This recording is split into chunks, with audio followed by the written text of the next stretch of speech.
primera gramática castellana, esa lengua vulgar salida del latín, que fue la primera en tener redactada una lengua, muy por delante de otras como el francés, el portugués o el inglés o el alemán. La primera gramática, digamos, fue la castellana. Esa gran obra del maestro de Nedrica se escribió por toda Extremadura. No sabemos dónde escribió cada parte, o no dice.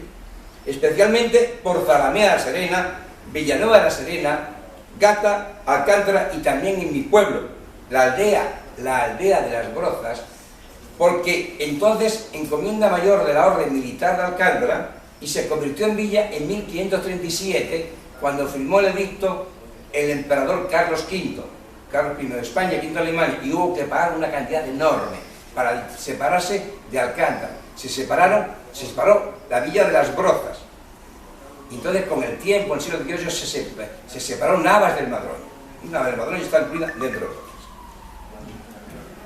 Nebrija Salamanca, cuento brevemente, su diccionario latino-español